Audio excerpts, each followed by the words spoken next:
ജഗത്തിൻ സുഹൃതികൾ ജയാപതികൾ നടും ശുഭമാം പരസ്പര പ്രണയാമരതരുവിൻ ഫലപ്രകാണ്ഡങ്ങൾ.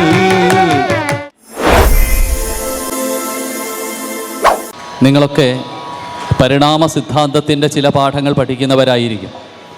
ആദ്യകാലത്ത് ഈ ഭൂമിയിൽ ഏകകോശ ജീവികൾ മാത്രമായിരുന്നു. ആ ഏകകോശ ജീവികൾ ചേർന്ന് പിന്നീട് പല കോശങ്ങളുള്ള ജീവികളുണ്ടായി.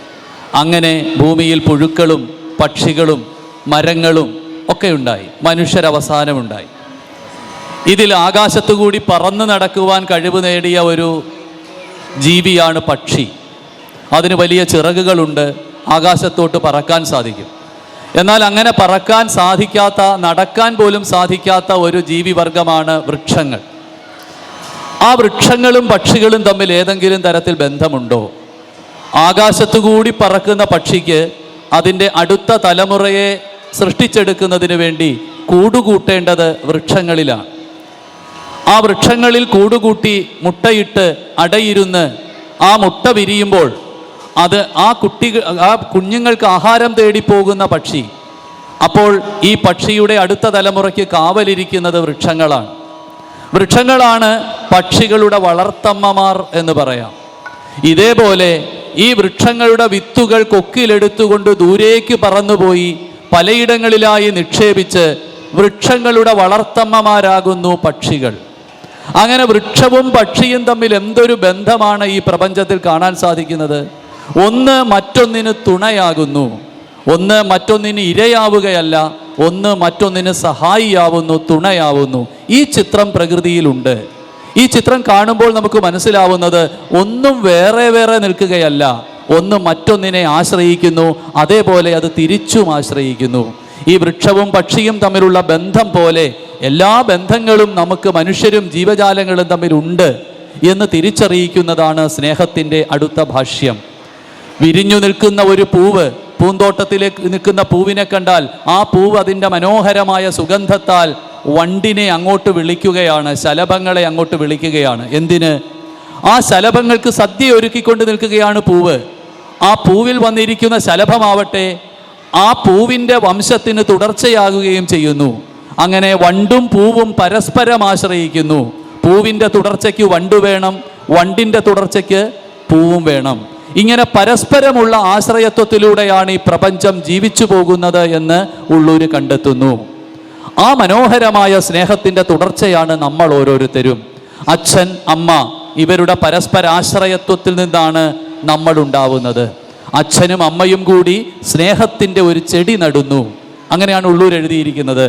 സ്നേഹത്തിൻ്റെ ഒരു ചെടി അമ്മയും അച്ഛനും കൂടി നടുന്നു. ആ നട്ട സ്നേഹത്തിൻ്റെ ചെടിയിൽ ഉണ്ടായ ഫലങ്ങളാണ് മക്കൾ. ഭാര്യാഭർത്താക്കന്മാർ നടുന്ന സ്നേഹത്തിൻ്റെ വല്ലിയിൽ കുരുത്ത ഫലങ്ങളാണ് മക്കൾ എന്നുള്ള ദിവ്യമായ കാഴ്ചപ്പാട് ഉള്ളൂര് മുന്നോട്ട് വെക്കുകയാണ്. പൂന്തോട്ടവും പൂക്കളും വണ്ടുകളും ഒക്കെ ചേർന്ന് വരുന്ന ഈ ഭാഗത്തിന് വസന്തരാഗമാണ് നിശ്ചയിച്ചിട്ടുള്ളത്.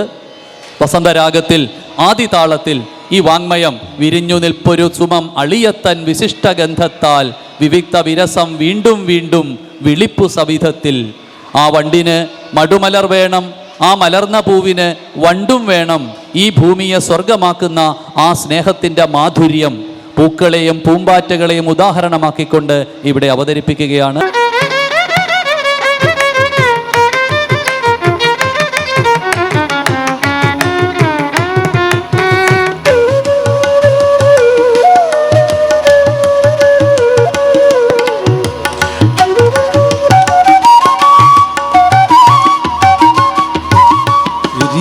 നിൽപ്പൊരു സുമം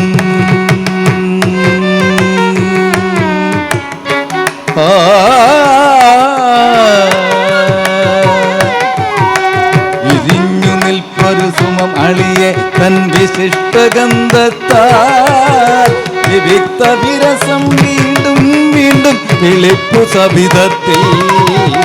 വിരിഞ്ഞു നിൽപ്പൊരു സുമം അളിയെ തൻ വിശിഷ്ടഗന്ധത്താൽ വിവിക്ത വിരസം വീണ്ടും വീണ്ടും വിളിപ്പു സവിധത്തിൽ. മധുവ്രതത്തിനു മടുമലർ വേണം, മനം കുളിർപ്പിപ്പാൻ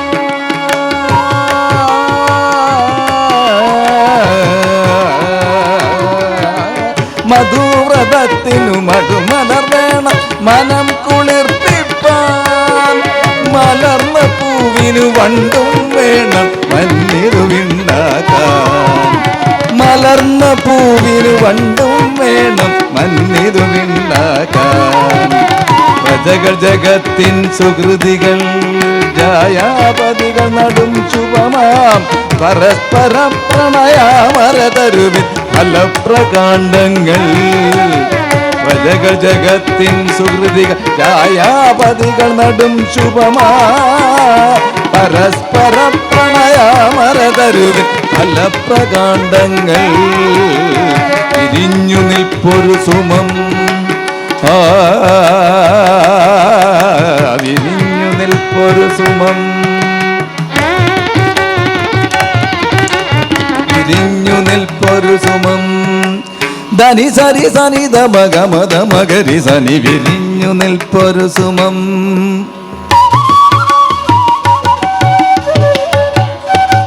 ധനി സരി രി സനി ധനി നി ധമ ധമ ഗമ മഗരി ഗരി സനി ധനി സമ ഗമ ഗമ ധനി ധനി ധ ഗമ ധനി സനി ധമ ഗരി സനി വിരിഞ്ഞു നിൽപ്പൊരു സുമം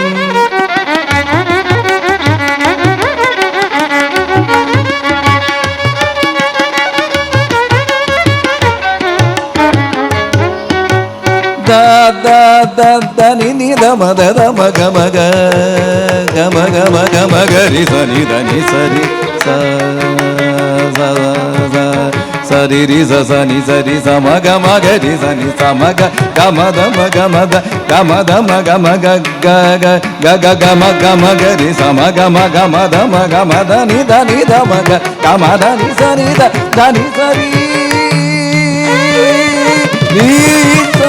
സരി സനി സനി ധനി ധമ മദനി സനി ധമ മഗ ഗമധനി സമ ഗമ ഗരി സനി സരി സരി രി സനി ധമ മഗരി സനി വിരിഞ്ഞു നിൽപ്പൊരു സുമം അളിയെ തൻ വിശിഷ്ട ഗന്ധത്താൽ വിവിക്ത വിരസം വീണ്ടും വീണ്ടും വിളിപ്പു സവിധത്തിൽ